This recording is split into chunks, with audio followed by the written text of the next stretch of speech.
She called us Mama and Papa, held our hands like we were her blood, told us stories about her village back home, and how we reminded her of her grandparents. My wife, Ellen, would smile through the chemo fog, and I, retired, half-crippled with neuropathy, nodded in soft gratitude. Before we unravel the scandal, please like this video, subscribe for more shocking true stories, and share it with someone whose trust was once betrayed. The louder we tell the truth, the faster predators get exposed. We trusted her. Her name was Daria. She came from overseas on a caregiver visa, sent by an agency that promised compassion, training, and references. She had all three. But what she really had was a plan, one that started in our kitchen and nearly ended in our graves. It started subtly. Ellen began slurring her words. Not the usual chemo fog, something else. I started missing meals. Not because I forgot, but because I had no appetite. My hands trembled more than usual, and Ellen's mood swung violently between euphoria and confusion. Daria, always calm, would say things like, "Papa, you just getting old. Mama, this medicine, it make you sleepy, yes?" She smiled while serving soup, stirred it with care, took photos of us in our wheelchairs, and posted them with captions like, "My American grandparents." The likes poured in. So did the donations. Yes, donations. We later discovered she'd launched a GoFundMe to help the sweet couple who can't afford medication. It raised nearly $18,000. She kept every cent. But back then, we didn't know. We only felt ourselves fading. I started blacking out during the day. Ellen had a seizure. The ER doctor ran a full panel. "There are trace toxins in her blood," he said. "Unusual ones. Rare in prescription drugs." That night, I stayed awake. Pretended to take my pills, tucked them under my tongue, then flushed them when Daria wasn't looking. Within 24 hours, I was sharper. My balance steadied. I tested it again the next day. Same result. The pills weren't helping us. They were hurting us. Once I knew, I didn't tell Ellen. Not yet. She was too fragile, too trusting. The betrayal would have crushed her before the poison did. Instead, I documented everything. Each pill she gave me, I saved, labeled, stored.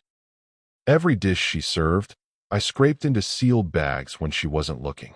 I had my old law colleague, still practicing, run private lab tests. The results? Ground-up sleeping pills, animal sedatives, microdoses of arsenic. Not enough to kill, just enough to erode. She was dosing us daily. A slow, calculated decay. But she slipped. One morning, she rushed. She made Ellen's tea, then answered a call in the hallway.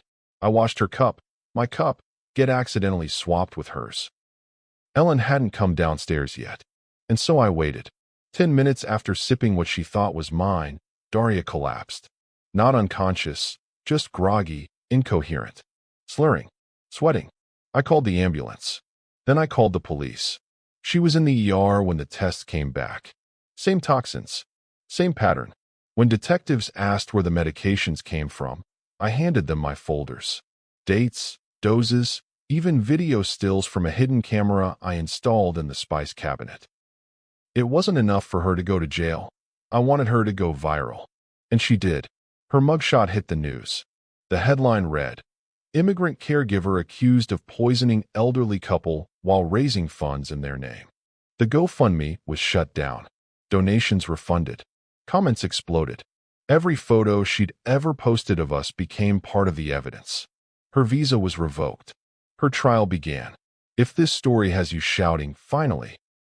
in your head, hit like, drop a comment saying, "Justice begins in silence," and subscribe to hear what happened next, because the revenge wasn't over yet. By the time her trial began, Daria had gone from angel caregiver to national disgrace. News vans camped outside the courthouse. The prosecutor asked if I wanted to testify behind closed doors. I declined. "No," I told her. "I want to speak where everyone can hear me." Ellen, by then in a wheelchair full-time, held my hand as I rolled her to the front row. She had recovered some strength, but her voice trembled when she saw Daria in her orange jumpsuit. "I trusted you," she whispered, not to Daria, but to herself. When I took the stand, I didn't shout. I didn't cry. I read from the notes I'd kept, the time Daria started hiding the receipts, the day she switched Ellen's meds, the first time I caught her taking a selfie while Ellen vomited on the floor. She smiled while my wife choked, I said to the room. And then she asked for a raise. The jury stared. The judge didn't blink. Then came the kicker. I played audio, recorded 2 days before her arrest, of her whispering to someone on the phone in her native tongue. We had it translated by a court-certified interpreter. She said, "They're old. They'll die anyway. I'll just be the one holding the house keys when they do." You could feel the air shift. Reporters live tweeted the quote. It hit national news within hours. A commentator on TV called it one of the most cold-blooded elder abuse cases in modern caregiving. And I wasn't done. During closing arguments, I pulled out a small photo album. It held pictures of Ellen and me, healthy, traveling, laughing. Then I held up one final image. The security cam still of Daria swapping pills behind our backs. The verdict came down fast. Guilty on all counts. Attempted elder abuse, fraud, possession of controlled substances, and falsifying care documentation. But that wasn't what made headlines. It was the sentence, 15 years, no parole, deportation after release. And the statement I read just before the judge hit the gavel. Your poison didn't just sit in our veins, Daria. It tried to rot the last years of our lives, the years we earned. But you didn't count on one thing. We were still watching.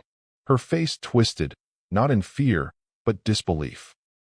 Like she couldn't understand how the people she once spoon-fed now stood taller than she'd ever imagined. But Ellen and I weren't done. We filed a civil suit. Not to reclaim the GoFundMe money, that was gone, but to seize what was left in her accounts, her vehicle, and her pay from the agency. We donated it all to a nonprofit for senior protection and whistleblowers. Then we did something louder. We went on TV, not for fame, for warning. If it can happen to us, I said to millions, it can happen to someone you love. Our episode aired on national morning shows. A documentary crew interviewed Ellen for a series called When Trust Breaks. She ended her segment with a line I'll never forget. She came to take our future. And now, we're the ones who rebuilt hers, in a cage. If this story moved you, hit like, share it with someone whose parents or grandparents rely on a caregiver, and comment, watching always. Because sometimes the quietest people are the ones keeping the most dangerous receipts.